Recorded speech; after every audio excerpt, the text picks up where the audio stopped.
Transportasi online seperti ojek online atau ojol dan taksi online merupakan jenis usaha dari hasil inovasi layanan transportasi yang memadukan sistem konvensional dan kemajuan teknologi komunikasi modern dalam bentuk aplikasi.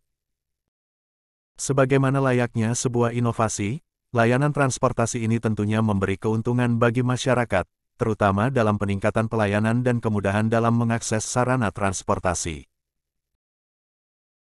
Namun kemudahan untuk masyarakat itu ternyata tidak berbanding lurus dengan kesejahteraan dan keadilan dalam bekerja bagi para pengemudi transportasi online Tribut, karena selain perusahaan-perusahaan transportasi online menerapkan sistem kemitraan yang merugikan para pengemudi, juga karena transportasi online tidak diatur dalam Undang-Undang Nomor 22 Tahun 2009 tentang Lalu Lintas dan Angkutan Jalan, sehingga tidak memiliki payung hukum.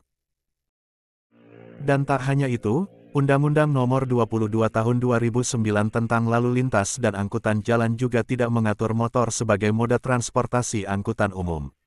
Saat ini, operasional transportasi online hanya diatur dalam Peraturan Menteri Perhubungan Nomor 12 Tahun 2019 tentang pelindungan keselamatan pengguna sepeda motor yang digunakan untuk kepentingan masyarakat. Akan tetapi sebagaimana disebutkan pada pasal 2 Permenhub tersebut, Permenhub ini hanya bertujuan untuk memberikan pelindungan keselamatan bagi penggunaan sepeda motor yang digunakan untuk kepentingan masyarakat. Ketiadaan payung hukum itulah yang membuat pengusaha transportasi online yang juga disebut aplikator, semena-mena dalam menerapkan sistem kerja di perusahaannya, termasuk dengan menerapkan sistem kemitraan. Yang lebih memprihatinkan adalah salah satu pendiri perusahaan transportasi online terbesar di Indonesia, yaitu Gojek, saat ini menduduki jabatan sebagai Menteri Pendidikan Kebudayaan Riset dan Teknologi. Namanya Nadiem Makarim. Posisi Nadiem seharusnya dapat membuat pengelolaan transportasi online di Indonesia menjadi lebih baik.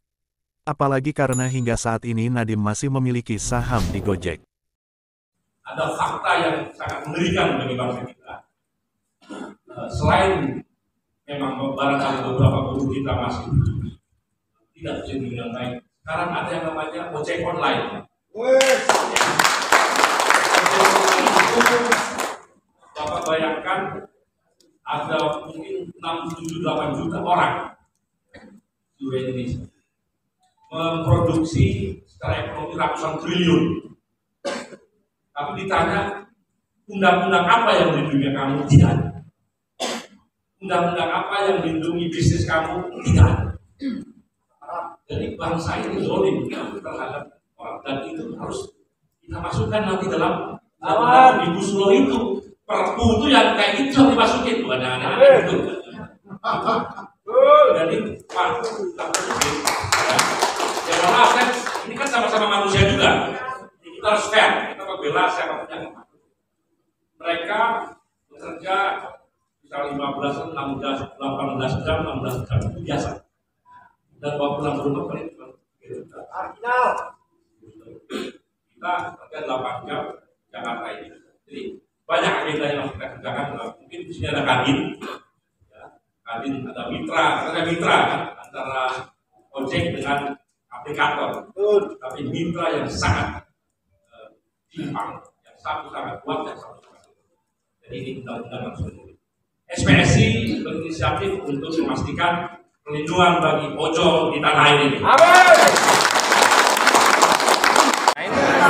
Itu adalah perbudakan modern. Perbudakan modern karena semuanya canggih, pakai sistem digital semua, tapi penghisapannya luar biasa. Mereka kerja bisa 16 jam sehari, hanya ngantongin ke istrinya, keluarga, paling 2-3 juta per hari ini ya. Awal-awal iya bisa 5-9 juta, 10 juta. Tapi begitu kesininya luar biasa. Nah ini harus, ini satu. Yang kedua dia nggak punya status. Pekerja bukan, mitra bukan. Pekerja bukan, dibilang mitra tapi sangat tidak seimbang. Ditindes. Dibilang pekerja dia nggak ada perlindungan. Jadi ini harus diatur dalam undang-undang. Kemudian juga status motor itu belum diatur dalam undang-undang lalu lintas. Betul. Kan gila.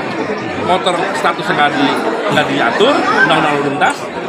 Perlindungan nggak diatur, tapi negara ini, tanda kutip bangsa ini menikmati kegiatan ekonomi yang ratusan triliun oleh aplikator dan sebagainya, pajak mungkin dan sebagainya. Tapi yang memproduksi nilai itu, value, karena ojol itu nggak punya penghargaan kepada mereka. Kalau kita itu, jadi sejak the ultimate crime, kejahatan yang paling ujung lah dari sebuah eksploitasi. Maka langkah KSP kita akan usulkan, kita akan buat rekomendasi keluar supaya negara bikin perpu atau aturan tentang jalanan berbayar Pak Jumur.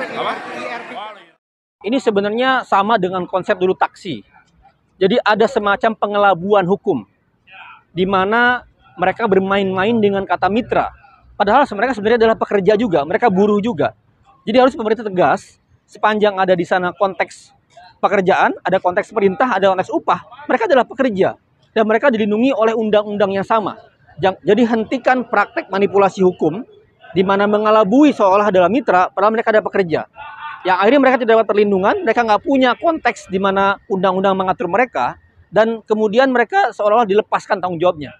Maka kembalikan seperti semula, di mana perusahaan-perusahaan online ini adalah perusahaan yang mempekerjakan pekerjanya. Dan mereka dilindungi oleh undang-undang ketenagakerjaan. Ada pelanggaran hukum. Oh tentu, itu kalau kita baca lebih atas lagi sebenarnya, di Undang-Undang Dasar itu jelas, ada kewajiban pemerintah untuk melindungi segenap bangsa Indonesia. Ada kewajiban pemerintah untuk memenuhi hak kepastian hukum. Ada kewajiban pemerintah untuk memberikan hak pekerjaan, di mana ada perlakuan dan imbalan yang adil dan layak. Perlakuan pemerintah yang memperlakukan ojol nggak dapat perlindungan adalah perlakuan yang diskriminatif, perlakuan yang tidak adil dan tidak layak. Maka jelas ini melanggar konstitusi, melanggar peraturan tertinggi di Indonesia ini. Gitu. Apa yang harus dilakukan mitra ojol untuk mendapatkan hak itu? Pertama, mitra ojol tentu harus menyadari haknya bahwa mereka adalah pekerja selayaknya undang-undang ketenagakerjaan dan ada pengelabuan hukum di sana. Jadi kesadaran ini harus ditularkan juga, bukan hanya teman-teman ojol, tapi pekerja yang lain. Di mana pekerja yang lain membantu teman-teman ojol, dan bahkan juga disadari oleh penumpang, oleh saya, oleh semua stakeholder warga negara. Ini ada sekelompok warga negara yang terdiskriminasi, nggak dilindungi. Maka ojol bergerak bersama elemen yang lain, bersama dengan serikat pekerja yang lain, serikat buruh yang lain, dengan para penumpang ojolnya sendiri, dengan masyarakat luas, akademisi harus mendukung, dan pemerintah harus menyadari jangan sampai ada segenap warga negara, ya kan, yang mereka nggak terlindungi. Sejauh ini udah ada yang pernah mengajukan ke YLBH? Di LBH Jakarta ada, di beberapa LBH ada, dan kami mendorong seperti itu. Tentu kesadaran ini harus beralih, bukan hanya kesadaran personal, tapi kesadaran komunal, kesadaran untuk berserikat dan menguat. Saya yakin kalau teman-teman bersolidaritas, teman-teman berserikat, itu akan semakin membesar, semakin menguat. Dan sepanjang sejarah, tidak ada perubahan kebijakan tanpa pressure, tanpa serikat. Jadi serikat harus semakin kuat dan menekan pemerintah. Terakhir, Bang, apakah YLBH siap menampung? Ya, selama ini kami melalui kantor-kantor LBH terus mendampingi, terus memberikan solidaritas, terus menemani. Mudah-mudahan teman-teman semakin kuat ya, semakin sadar dan semakin bersatu. Bang, itu ada aspek pidana atau datanya nggak sih? Nah, ketika dia masuk sebenarnya ke dalam konteks ketenagakerjaan dan dia tidak melakukan kewajiban-kewajibannya, sebagaimana misalnya ada kewajiban perlindungan BPJS jam sostek, itu kan pidana, ya kan? Kewajiban apalagi upah minimum, itu kan pidana. Dia menghalang-halangi berserikat, itu pidana. Berarti ojol itu sebetulnya bisa menggugat perusahaan. Harusnya menggugat sistemnya juga, menggugat peraturan menterinya itu, baik itu Permen Hub-nya, Permenakernya gitu loh. Ini kan sebenarnya bagaimana orkestrasi oleh presiden. Ini kan seolah-olah wilayahnya Permen Hub gitu. Sehingga Permenaker ini nggak mau ikut campur tangan. Ini enggak, ini wilayah ketenagakerjaan. Relasinya, jadi kembalikanlah porsi dan posisi teman-teman ojol seperti layaknya pekerja gitu. Bang, kan kalau kita tahu kan ojek itu nggak termasuk moda transportasi umum ya. Iya, iya. Dengan adanya ojek online itu ada undang-undang yang dilanggar nggak sih? Iya, pertama gini, ada dua hal yang dilanggar berarti. Undang-undang ketenagakerjaan dan undang-undang tentang transportasi umum. dua-duanya nggak dipenuhi oleh pemerintah. Hak ketenagakerjaannya, relasi antara pekerja ya, para ojek online ini dengan perusahaannya, dan kemudian relasi antara pengusaha-pengusaha ya, alat-alat transportasinya dengan undang-undang transportasinya, itu dua hal dilanggar. Iya, dan ini sama.